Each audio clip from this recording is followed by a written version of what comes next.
कैसे खिलाऊंगा?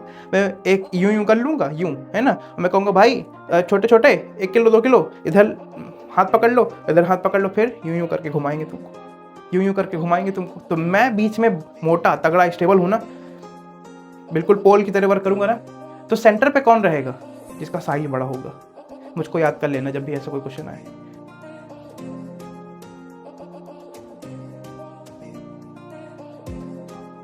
हेलो बच्चों, नमस्कार। मेरा नाम जनार्दन दीक्षित है और आज हम लेके आए हैं lecture number 2 of the chapter chemical bonding. आज का जो टॉपिक होने वाला है वो है आपका ऑक्टेट रूल, उसकी लिमिटेशन और उससे जुड़ी हुई लिमिटेशन से ही आज हम नए मॉलिक्यूल्स पढ़ेंगे, हाइपोवैलेंट, हाइपरवैलेंट और ऑड इलेक्ट्रॉन स्पेशीज। बहुत ही इंपॉर्टेंट टॉपिक है, इसको लोग स्किप कर देते हैं। स्कूल्स में तो खासकर पढ़ाया नहीं जाता। जेईई नीट के लिए अच्छा खासा इंपॉर्टेंट टॉपिक है ये, है ना? तो शुरू करते हैं। अपना जो टॉपिक डालता हूं मैं, टॉपिक आज का है ऑक्टेट रूल। ऑक्टेट रूल बहुत ही बचपन में आपने पढ़ रखा है, कोई बहुत कठिन चीज नहीं है इसमें। ऑक्टेट रूल मतलब कि आप ये समझ लो कि एक्सेप्ट फर्स्ट शेल, पहली शेल को छोड़ के जहां डुप्लेट बनता है, except first shell if a shell contains, shell मतलब orbits, a shell contain 8 electron या फिर इसको आउटर मोस्ट शेल भी कह सकते हैं, आउटर मोस्ट शेल भी कह सकते हैं इसको, outermost shell. If a shell, outer most shell contain 8 electron, then atom is most stable, atom is most stable, ये कहा जाता है। और जो इस ऑक्टेट रूल को कंप्लीट कर दे वो कहा जाता है स्टेबिलिटी में सबसे ऊपर।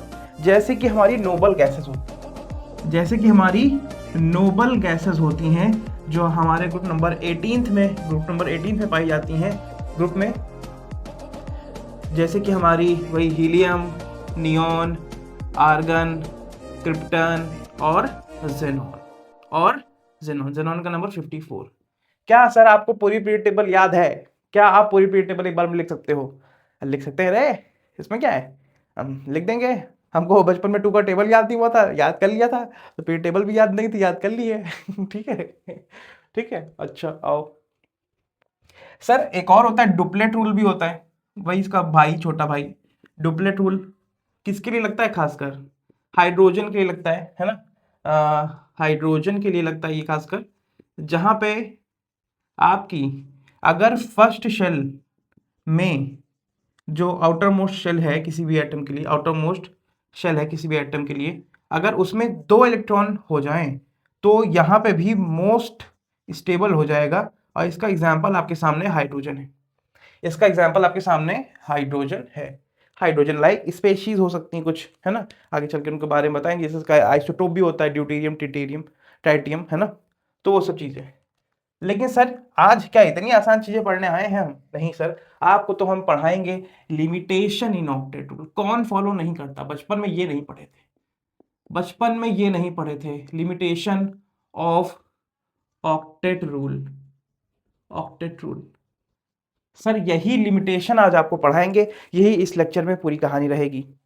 लिमिटेशन, सबसे पहली लिमिटेशन, मॉलिक्यूल जैसे हाइपोवैलेंट ऑक्टेट रूल फॉलो नहीं करते, मॉलिक्यूल जैसे हाइपरवैलेंट ऑक्टेट रूल फॉलो नहीं करते, मॉलिक्यूल जैसे odd electron species octet rule follow नहीं करते, और कुछ नोबल गैसेस भी ऑक्टेट रूल फॉलो नहीं करते। कुछ नोबल गैसेस भी ऑक्टेट रूल फॉलो नहीं करती, जैसे क्रिप्टन और जेनॉन। जैसे क्रिप्टन और जेनॉन आपकी ये रूल फॉलो नहीं करती। तो एक एक करके इन्हीं मॉलिक्यूल्स के बारे में सीखते हैं और सारी लिमिटेशन आपको क्लियर हो जाएंगी, सारी लिमिटेशन आपको क्लियर हो जाएंगी। पहला हाइपोवैलेंट, पहला हाइपोवैलेंट, हाँ ठीक है, देख लीजिए एक बार, फिर यहां से आज हमारा लेक्चर ढंग से शुरू होगा।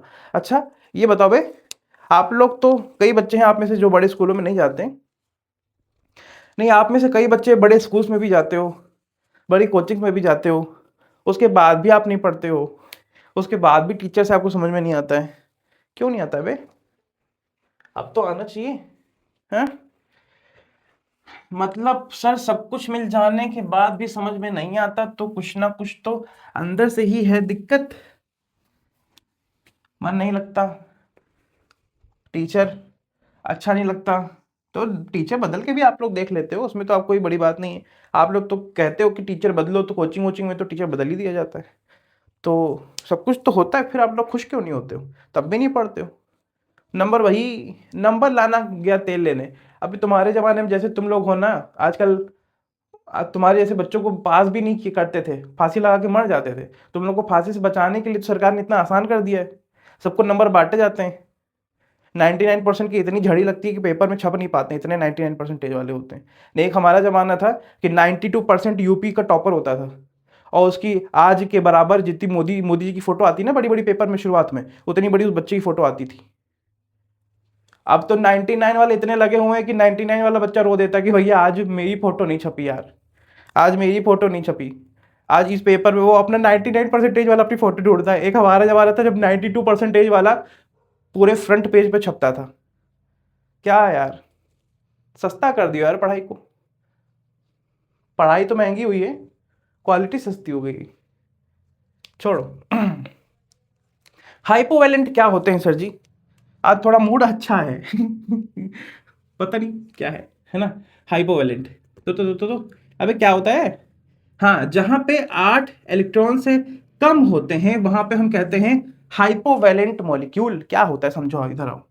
पहला एग्जांपल लेता हूं BeCl3। क्या लेता हूं? Beryllium dichloride. Beryllium dichloride. Lewis dot structure कल बनाना सिखाया था ना? हाँ।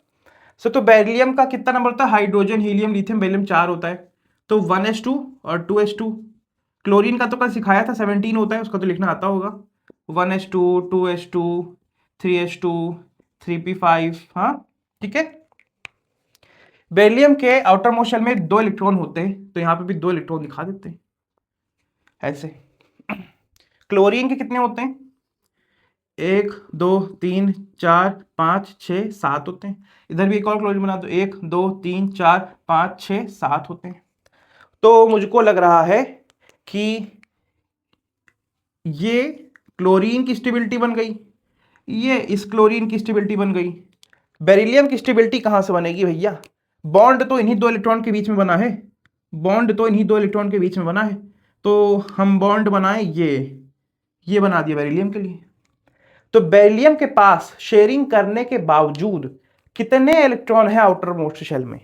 सर 2 तो उसके खुद के थे, 2 तो उसके खुद के थे, और 2 क्लोरीन के ऐड कर लेंगे आप ज्यादा से ज्यादा, और तो क्लोरीन के आप ऐड नहीं करोगे, इतना ही होगा ना। तो सर ये तो 4 ही इलेक्ट्रॉन रह गए सर, ये तो 4 ही इलेक्ट्रॉन रह गए। तो इस मॉलिक्यूल ने तो सर हाइपोवैलेंट निकल आया, इसने तो ऑक्टेट रूल कंप्लीट नहीं किया, उसके बावजूद भी ये एग्जिस्ट करता है, उसके बावजूद भी ये एग्जिस्ट करता है। सर कैसे एग्जिस्ट करता है? यही तो इस चैप्टर में पढ़ना है। अब 9th-10th वाला नहीं पढ़ना है, अब 11th वाला ये है ना। अब इसको भैया इतने अच्छे से पढ़ेंगे, इसमें देखो और भी मॉलिक्यूल्स आएंगे, बैक बॉन्डिंग समझाएंगे, ब्रिज बॉन्डिंग समझाएंगे, बनाना बॉन्ड समझाएंगे, ऑसिलेटिंग बॉन्ड समझाएंगे, और सब बहुत सारी चीजें आएंगी इसमें भी, है ना। आज का तो लेक्चर इंट्रोडक्शन वाला इसमें है कि सर पहली बार दिख रहा है कि एक सेंट्रल एटम है जिसका 4 इलेक्ट्रॉन ही बना, लेकिन वो एग्जिस्ट करता है। अगर तुमको भरोसा ना हो तो और दिखाते हैं मॉलिक्यूल, देखे तो होंगे। BF3, जब बचपन में एसिड बेस चैप्टर का पढ़ा होगा तो उसमें लाइविस एसिड लाइविस बेस के बारे में पढ़ा होगा, तो BF3 वहां पे आया होगा यार। बोरॉन, सर बोरॉन का नंबर क्या? Hydrogen helium lithium beryllium boron 5, 5 number, मतलब 1s2 2s2 और 2p1, बाहर 3 इलेक्ट्रॉन। फ्लोरीन के 9 नंबर, 1s2 2s2 2p5, बाहर इसके भी 7 ही इलेक्ट्रॉन है। तो सर बेरिलियम का सॉरी बोरॉन का भी देख लो कैसे बनता है। ये बोरॉन, फ्लोरीन फ्लोरीन फ्लोरीन। अच्छा यहाँ पे अभी हम ज्योमेट्री और शेप की कोई बात नहीं करेंगे, ज्योमेट्री और शेप की कोई बात नहीं करेंगे, क्योंकि वो अभी हम पढ़ेंगे आगे चल के। यहाँ बस ऐसे मॉलिक्यूल को ऐसे रिप्रेजेंट कर रहे हैं, ठीक है। 1 1 2 और 3, फ्लोरीन के साथ 1 1 और 1, ये बॉन्ड बना लेगा, ये बॉन्ड बना लेगा, ये बॉन्ड बना लेगा। फ्लोरीन के पास और भी होंगे 1 2 3 4 5 6, 1 2 3 4 5 6, 1 2 3 4 5 6, ठीक। लेकिन सर मैं अगर केवल बोरॉन की बात करूंगा यहाँ पे, बोरॉन की अगर मैं बात करूं तो उसके पास तो शेयरिंग करने के बावजूद भी केवल और केवल इलेक्ट्रॉन कितने हैं? 6। केवल और केवल इलेक्ट्रॉन कितने हैं? 6। तो ये भी एक हाइपोवैलेंट मॉलिक्यूल हो गया, जो कि हम आगे चल के आपको बैक बॉन्डिंग से और एक और आएगी ब्रिज बॉन्डिंग, उससे भी समझाएंगे, ठीक है। हाइपरवैलेंट मॉलिक्यूल क्या होता है? हाइपरवैलेंट मॉलिक्यूल क्या होता है सर? हाइपरवैलेंट मॉलिक्यूल जहां पे 10 इलेक्ट्रॉन से ज्यादा रहे, और याद रखिएगा ये सेंट्रल एटम की बात हो रही है, यहां पे भी सेंट्रल एटम की बात करना आप, ठीक है। 10 इलेक्ट्रॉन से ज्यादा, ऐसा कहां होता है सर? ऐसा कहां होता है सर? हमारी तो बैंड बजी जा रही है सर। सर एक एग्जांपल लेते हैं, H2SO4, आपने बचपन में देखा होगा इसको, बचपन में देखा है एसिड।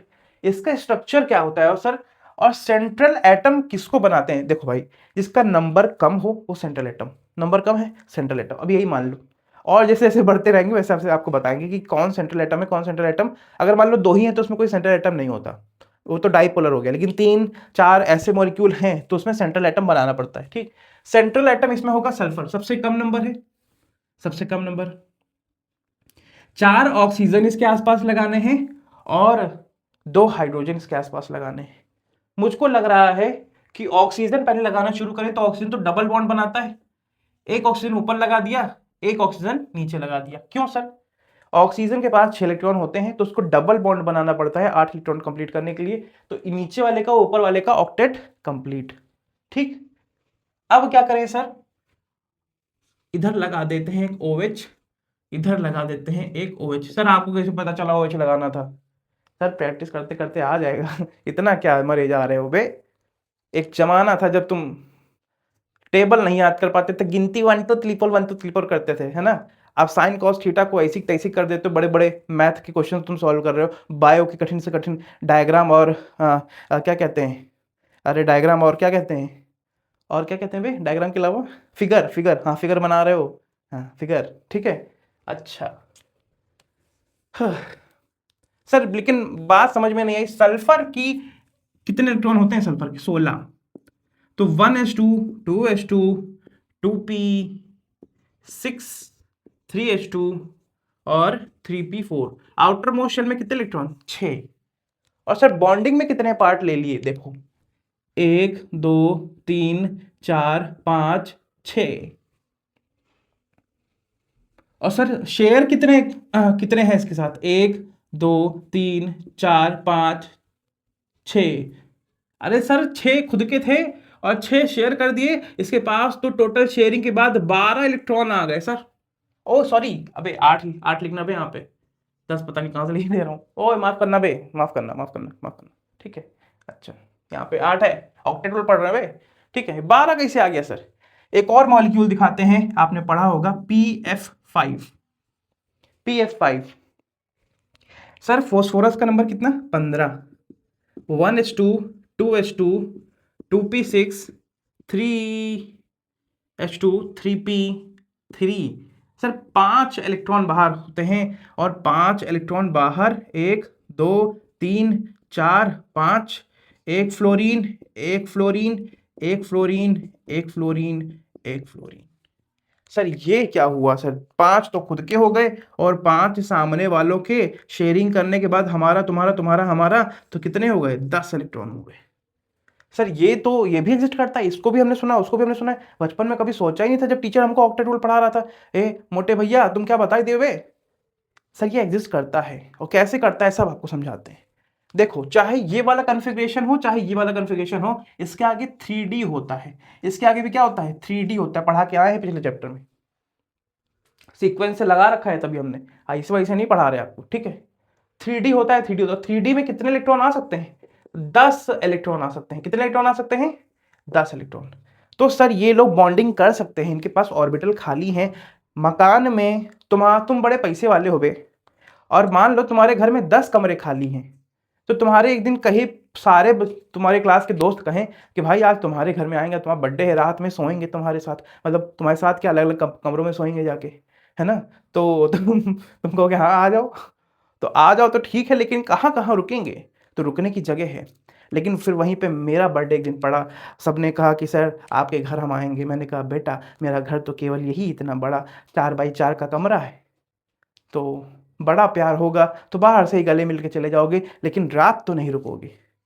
तो भाई दिक्कत यहाँ पे यही है कि घर है बड़ा सा, तो क्यों नहीं 10-5 इलेक्ट्रॉन और एक्स्ट्रा रख लेते हैं, क्यों नहीं 10-5 बॉन्डिंग और एक्स्ट्रा बना लेते हैं। बड़े लोग की दोस्ती बहुत ज़्यादा होती है, बड़े लोग के चाहने वाले बहुत ज़्यादा होते हैं।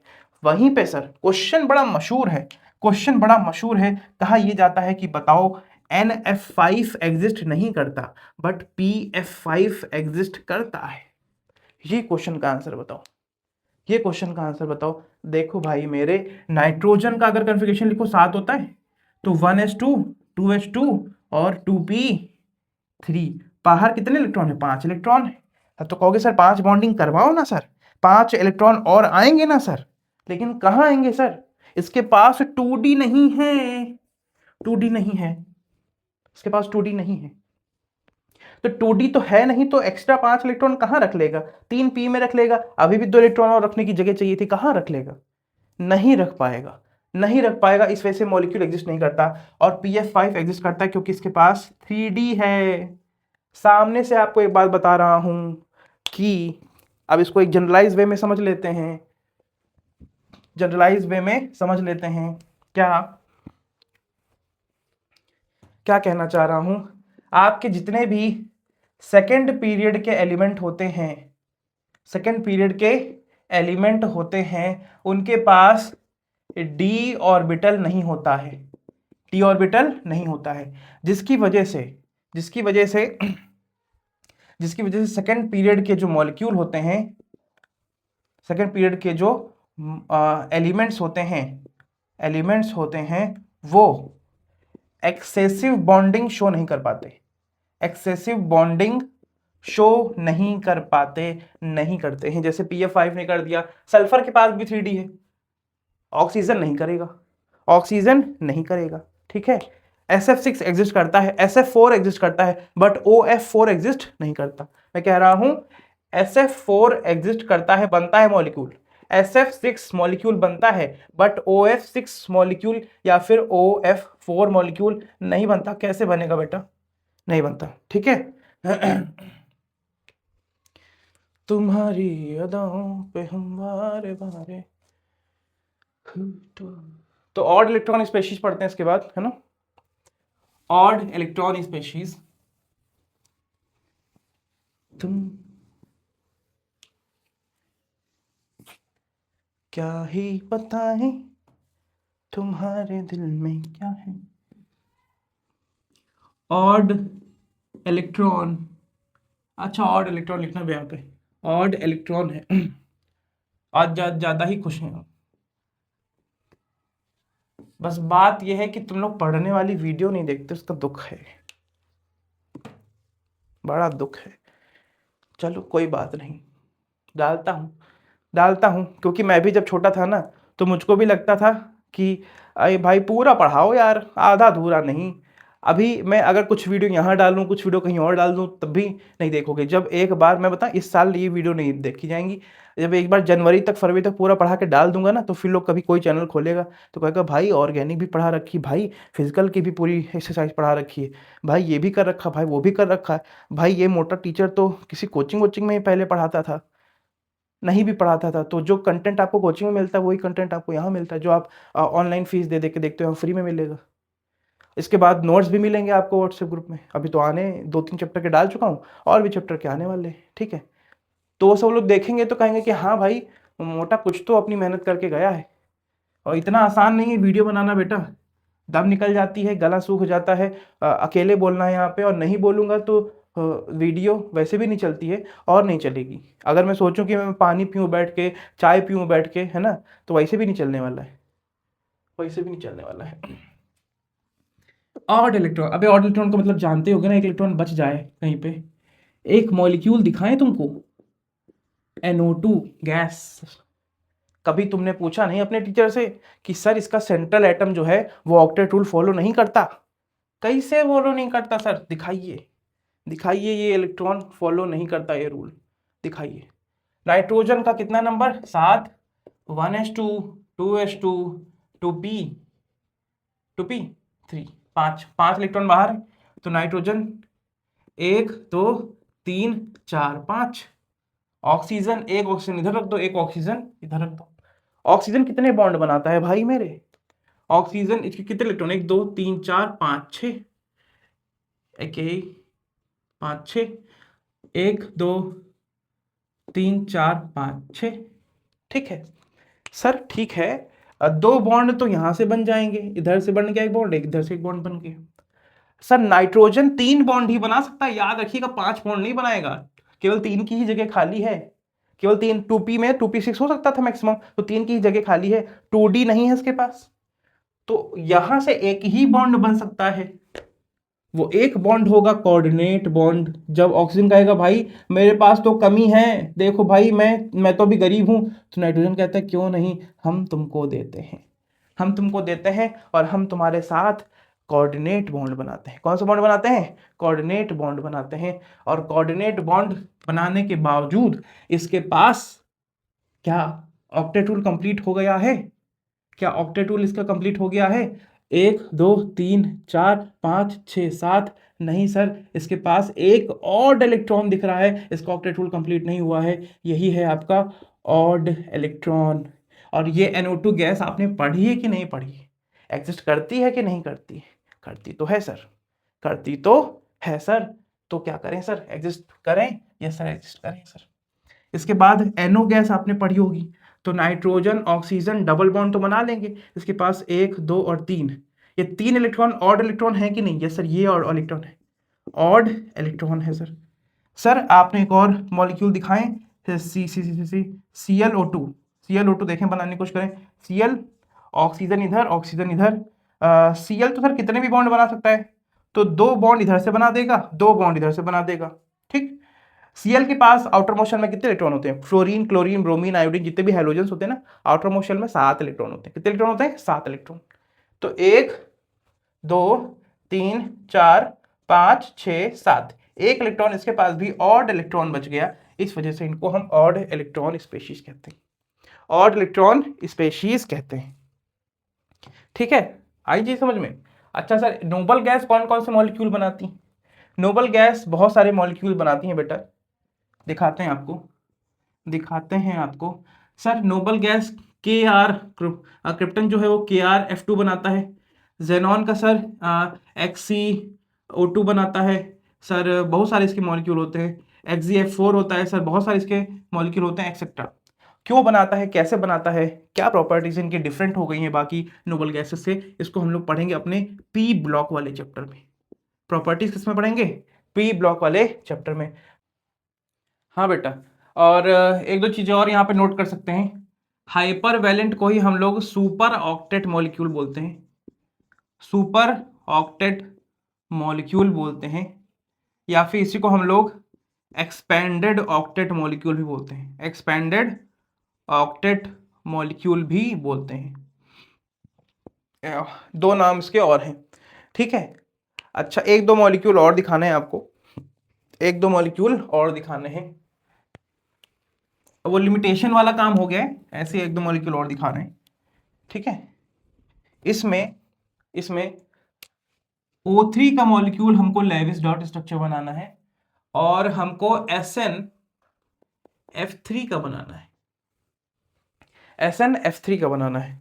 O3 का बनाए sir, O3 oxygen, oxygen, oxygen, 3 oxygen है, 1 2 3 4 5 6, 1 2 3 4 5 6, 1 2 3 4 5 6, सबके पास 6 6 दिखा दिए। बीच वाले ऑक्सीजन शुरू करते हैं, किसी से भी शुरू कर सकते हो। 2 बॉन्ड बना दे, एक बॉन्ड बना दिया, दूसरा बॉन्ड बना दिया। ठीक, इसका भी ऑक्टेट कंप्लीट हो गया, इसका भी ऑक्टेट कंप्लीट हो गया। इस वाले का ऑक्टेट कंप्लीट नहीं हुआ, और ऑक्सीजन 2 बॉन्ड से ज्यादा बॉन्ड नहीं बनाता नॉर्मली, 2 बॉन्ड से ज्यादा बॉन्ड नहीं बनाता नॉर्मली। अब इसको कैसे स्टेबलाइज करें? तो एक काम करते हैं, इसके कोऑर्डिनेट बॉन्ड बना देते हैं एरो के साथ, इसके दोनों लोन पेयर इसको डोनेट कर देते हैं। एक तरफा शेयरिंग, एक तरफा शेयरिंग का मतलब ये नहीं है कि इलेक्ट्रॉन दे दिया है, देखो कोवेलेंट का मतलब ये होता है कि दोनों ने अपने इलेक्ट्रॉन बीच में रख दिए और कहा जो तुम्हारा है वो मेरा है, जो मेरा है वो तुम्हारा है। और इसमें जो आपका ये कोऑर्डिनेट बॉन्ड है, इसमें दोनों इलेक्ट्रॉन एक की तरफ रख दिए जाते हैं, कहता भाई तुम ही यूज करो। इसका मतलब ये नहीं कि जिसका था वो उसका नहीं रहा है, शेयरिंग हुई है भैया, ट्रांसफर नहीं हुआ है। शेयरिंग हुई है, ट्रांसफर नहीं हुआ है।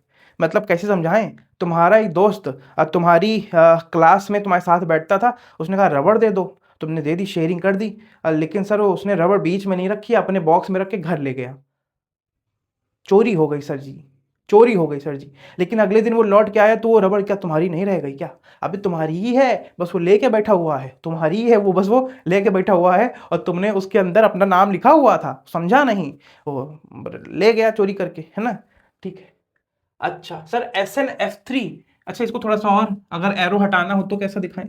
तो जहां से बॉन्ड इलेक्ट्रॉन दिए हैं तुमने वहां पॉजिटिव, क्योंकि चोरी तो हो गई, और जहां नहीं, जहां बॉन्ड गए इलेक्ट्रॉन गए वहां पे निगेटिव। तो ये है आपका O3 का स्ट्रक्चर। क्या है आपका O3 का स्ट्रक्चर। SnF3 में मुझको ये बताओ कि सेंट्रल एटम कौन होगा। सर यहां पे तो S और N दोनों ही एक एक हैं, F3 तो माना साइड एटम होगा। ये सल्फर और नाइट्रोजन में कौन बीच में रहेगा, ये कैसे बताएं सर? सल्फर और नाइट्रोजन में कौन बीच में रहेगा? देखो भाई, सल्फर और नाइट्रोजन में कौन बड़ा है? इसके पास 16 इलेक्ट्रॉन, इसके पास 14 इलेक्ट्रॉन। मुझको लग रहा है सल्फर बड़ा है, किसमें? साइज में, साइज में बड़ा है। अच्छा मैं तुमको एक बात बताता हूं, मैं मोटा बीच में हूं और मेरे 3-4 भतीजे आ गए छोटे छोटे, कोई 1.5 किलो का, कोई 2 किलो का, कोई 2.5 किलो का, तो मैं उनको खिलाऊंगा, कैसे खिलाऊंगा? मैं एक यूं यूं कर लूंगा, यूं, है ना, मैं कहूंगा भाई छोटे छोटे 1 किलो 2 किलो, इधर हाथ पकड़ लो, इधर हाथ पकड़ लो, फिर यूं यूं करके घुमाएंगे तुमको, यूं यूं करके घुमाएंगे तुमको। तो मैं बीच में मोटा तगड़ा स्टेबल हूं ना, बिल्कुल पोल की तरह वर्क करूंगा ना। तो सेंटर पे कौन रहेगा? जिसका साइज बड़ा होगा। मुझको याद कर लेना जब भी ऐसा कोई क्वेश्चन आए, सेंटर पे कौन होगा? जिसका साइज बड़ा होगा। सेंटर पे कौन होगा? जिसका साइज बड़ा होगा। और कई लोग इसके चक्कर में फंस गए थे, ये जेई का आया हुआ क्वेश्चन है बेटा, ये जेई का आया हुआ क्वेश्चन है। और इसको बनाए तो कैसे बनाएंगे? सेंट्रल पे सल्फर। और सल्फर तो सर कितने भी बॉन्ड बना सकता है, इसके पास तो अमीर है, बड़े घर वाला है, मोटा बड़े घर वाले है, इसके पास तो घर में 10-10 कमरे हैं, 3D है इसके पास। सर इसके पास तो 3-3 नाइट्रोजन से भी बॉन्ड बना लेगा, 1 2 3, 3-3 बॉन्ड नाइट्रोजन से भी बना लेगा। और सर एक एक और एक बॉन्ड तो फ्लोरीन से भी बना लेगा। तो इसके पास देखे जाएं तो टोटल कितने बॉन्ड, टोटल कितने हैं सर? 12 इलेक्ट्रॉन हो जाएंगे। ये तो हाइपर वैलेंट है, ये तो हाइपर वैलेंट है। ठीक है बाबू। हाँ। अच्छा अभी कुछ मॉलिक्यूल, एक मॉलिक्यूल तुमको और दिखाता हूं, BH3, BH3 बना के दिखाओ। B 1 2 3, हाइड्रोजन हाइड्रोजन और हाइड्रोजन, एक इलेक्ट्रॉन ये बॉन्डिंग कर लिया, एक इलेक्ट्रॉन ये बॉन्डिंग कर लिया, एक इलेक्ट्रॉन ये बॉन्डिंग कर लिया। तो इसके पास कितने इलेक्ट्रॉन? 6। ऐसे मैंने अभी अभी अभी एक BF3 बना के दिखाया था, BF, और इधर भी एक F लगा देते हैं, 3-3 बॉन्डिंग इधर भी, इसके पास भी 6 इलेक्ट्रॉन, सॉरी 6 इलेक्ट्रॉन, है ना? तो भाई सर ये मॉलिक्यूल तो अब आपने ये तो बता दी कि एग्जिस्ट करते हैं, लेकिन एग्जिस्ट कैसे करते हैं? वो हाइपर वाला तो समझ में आ गया, ऑड वाला कैसे समझें, और ये हाइपो वाला कैसे समझें? तो ऑड वाला तो थोड़ा वेट करना, हाई, अच्छा ऑड ऑड वाला और नोबल वाला थोड़ा वेट करना। हाइपो वाले के लिए थोड़ा सा आपको मैं बैकग्राउंड देता हूँ, थोड़ा सा मैं आपको बैकग्राउंड देता हूँ, थोड़ा सा आपको मैं बैकग्राउंड देता हूँ। इसके बारे में डीप नॉलेज हम लोग लेंगे आगे चल के, इसके बारे में डीप नॉलेज लेंगे हम लोग आगे चल के। BH3 और BF3 मॉलिक्यूल कैसे एग्जिस्ट करता होगा, हम इसके बारे में पढ़ने जा रहे हैं। देखिए फिर से बना रहा हूं, B H H और H। आप सर आपने जानबूझ के ऐसा कैसे बना दिया 3 कोने का? आगे चल के मैं बताऊंगा, ये ऐसा ही होता है, ये ऐसे दिखता है, इसकी ज्योमेट्री की शेप बताऊंगा, ठीक? मैंने जानबूझ के बना दिया, ठीक है। B F F F, इसकी भी ऐसी होती है, ठीक है, परेशान ना हो, सब बताएंगे, ठीक है। सर ये बताओ, इसके पास इलेक्ट्रॉन की कमी है कि नहीं है बोरॉन के पास? यस सर, इसके पास 6 इलेक्ट्रॉन है, 6 इलेक्ट्रॉन है कि नहीं? इसके पास भी 6 इलेक्ट्रॉन है, यस सर 6 इलेक्ट्रॉन। सम बगल में फ्लोरीन है, 1 2 3 4 5 6, 1 2 3 4 5 6, 1 2 3 4 5 6। फ्लोरीन, फ्लोरीन ने कहा ए मेरे पास तो भर भर के लोन पेयर पड़े हुए हैं जो कि बॉन्डिंग में पार्ट नहीं लेते, क्यों ना तुम हमसे कोऑर्डिनेट बॉन्ड बना लो बोरॉन। बोरॉन ने कहा कि भाई फ्लोरीन तुम ऐसा कर सकते हो? तो फ्लोरीन ने कहा हाँ हम तो तीनों तरफ से कर सकते हैं। तो बोरॉन ने कहा कि भाई तीनों लोग कर दो, हाँ तीनों लोग कर दें। तो बोरॉन ने कहा तीनों लोग कर दो मतलब सर कोई भी फ्लोरीन अपना एक डबल बॉन्ड बना सकता है, और डबल बॉन्ड नॉर्मल बॉन्ड नहीं होगा, इस बार एक कोऑर्डिनेट बॉन्ड होगा। क्या होगा? कोऑर्डिनेट बॉन्ड होगा। या तो ऊपर वाला फ्लोरीन बना दे, या तो सर किनारे वाला फ्लोरीन बना दे, या तो सर इस किनारे वाला फ्लोरीन बना दे। तीनों में से कोई एक भी अगर बना दे तो बात बन जाए। और तीनों ही क्यों पीछे रहे, तीनों ही बनाने की कोशिश करते हैं आगे चल के। इसमें रेजोनेंस का भी एक पार्ट आएगा, वो भी आपको बताएंगे। ठीक, इसको कहते हैं बेटा बैक बॉन्डिंग। क्या कहते हैं? Back bonding. क्या कहते हैं? Back bonding. ये sir back bonding pi type coordinate, ये कोऑर्डिनेट बॉन्ड है। पाई टाइप अभी बाद में बताएंगे। कोऑर्डिनेट बॉन्ड क्या है? Coordinate bond. वीबीटी पढ़ा लेंगे तो आपको पाई सिग्मा सब बताएंगे। ठीक, बैक बॉन्डिंग कैसे हुई सर? मॉलिक्यूल में एक बॉन्ड तो पहले से बन चुका था। ये तो जिसने बॉन्डिंग शुरुआत सेंट्रल एटम शुरुआत करता है, सेंट्रल एटम ने शुरुआत करी, फिर फ्लोरीन ने अपने इलेक्ट्रॉन वापस दे दिए। ये वापस देना ही बैक बॉन्डिंग कहलाता है। वापस देना ही बैक बॉन्डिंग कहलाता है। सर ये क्या इसमें BH3 ललचा रहा था? BH3 कह रहा था कि लालच लालच लालच लालच लालच, हम में भी कुछ बैक बॉन्डिंग जैसा होता। बोरॉन ने कहा हाइड्रोजन से कि तुम भी तो दो। तो हाइड्रोजन ने कहा मेरे पास कुछ नहीं, मैं बड़ा छोटा सा हूँ, मैं बड़ा करीब हूँ, मेरे यहाँ की सड़क टूटी हुई है, मेरे यहाँ कुछ नहीं आता जाता जल्दी जल्दी है। तो हाइड्रोजन से कहा तुमने एक इलेक्ट्रॉन ले तो लिया मेरा। कहते ले तो लिया, तो तुमने भी तो मेरा एक शेयर कर लिया। 6 इलेक्ट्रॉन तो कम से कम लेके बैठे हो नहीं, अपने तो केवल 3 लेके बैठे थे। अरे भाई, तो ये बैक बॉन्डिंग नहीं करता। ये महानुभाव एक और चीज करते हैं जिसको हम लोग कहते हैं ब्रिज बॉन्डिंग। क्या करते हैं? Bridge bonding. सब बहुत अच्छे समझाएंगे इस चैप्टर में। इस चैप्टर का एक तरीके समझो कि आप ओवरव्यू देख रहे हो। अभी इस चैप्टर में हम घुसे ही नहीं है। अभी आप जो 9th 10th में पढ़े थे उसी से रिलेटेड थोड़ा और आगे आगे बढ़ा रहे हैं। पिछले में क्या पढ़ाए थे? टाइप्स ऑफ बॉन्ड पढ़ाए थे, लेविस डॉट स्ट्रक्चर पढ़ाए थे। आज ऑक्टेट रूल में थोड़ा सा लेवल अप किया है ना। अच्छा sir, bridge bonding, bridge bonding का क्या मतलब होता है सर? होता यह है कि एक BH3 दूसरे BH3 के साथ मिक्स हो जाता है और मिक्स होके बनाता है B2S6, और इसको कहते हैं डाइमर, और ये हो जाता है स्टेबल, इसको कहते हैं। और इनके बीच में, इनके और इनके बीच में जो बॉन्डिंग होती है उसी को हम लोग कहते हैं ब्रिज बॉन्डिंग। उसी को हम लोग कहते हैं ब्रिज बॉन्डिंग। इसको यहाँ पे एक ओवरव्यू ले लो, फिर से इसको हम चैप्टर में बीच में लाएंगे और बहुत अच्छे से पढ़ाएंगे। एक एक इलेक्ट्रॉन का लेना देना पढ़ाएंगे आप लोग को। ठीक है, परेशान बिल्कुल भी नहीं होना है। आज से आप लोग अभी इस चीज को देख लोगे तो आगे चल के एकदम से जब आएगा आपके सामने तो परेशान नहीं होंगे, परेशान नहीं होंगे। तो इसको नोट करो बेटा। अच्छा, एक ही चीज को मैं बार बार रिपीट करता हूं, ये मेरी आदत है और आपको भी करनी चाहिए, आपको भी करनी चाहिए, आपको भी करनी चाहिए। ऐसे नहीं याद होता। मेरी बहन की आदत है वो हिल हिल के याद करती है। आपने कई मदरसों में देखा होगा कि बच्चे हिल हिल के याद करते हैं। क्यों? हिलने से सर याद हो जाता है क्या? कई लोग पैर हिला हिला के याद करते हैं, कई लोग कुछ भी हिला हिला के याद करते हैं, है ना। तो भाई क्या बोले तुमसे, क्या बोले तुमसे, है ना। हाँ, कुछ भी करो, चाहे रिपीट करो, चाहे हिलाओ, कुछ भी करो, याद करो जैसे तुमको याद हो जाए। हमको तो बात, हमारा एक तकिया कलाम आपने बीच में नोट किया होगा, हेलो हेलो, और ये बार बार बोलना। इससे आप अगर इरिटेट होते हो तो कमेंट कर दो, कुछ चेंज करने की कोशिश करेंगे। वैसे मोटा चेंज होने के लिए बैठा है, मोटा पतला नहीं हो पा रहा, बस मोटे की दिक्कत यही है बेटा, बड़ी तकलीफ है ना। कर तो रहे हैं। मैं बहुत स्मार्ट दिखता था, एक दिन पुरानी फोटो डालूंगा अपने यूट्यूब पे, देखना कितना स्मार्ट था मैं। लेकिन वही फोटोज देख देख के हम अभी तक जी रहे हैं। बड़ा खराब काम है, बड़ा खराब काम है तुम्हारे बिना। तो ये सब पढ़ लिया है। अगले लेक्चर में हम बैक बॉन्डिंग पढ़ा दिए, ये सब पढ़ा दिए। अगले लेक्चर में हम आपको फॉर्मल चार्ज पढ़ाएंगे। क्या पढ़ाएंगे? फॉर्मल चार्ज पढ़ाएंगे। और धीरे धीरे हम लोग आपके इस चैप्टर में बड़ी बड़ी थ्योरीज की तरफ बढ़ेंगे। VBT, VSEPR और MOT। जिस दिन ये थ्योरीज का हेडिंग डालेंगे उस दिन तीनों को इकट्ठा एक्सप्लेन करेंगे, फिर एक एक करके शुरू करेंगे।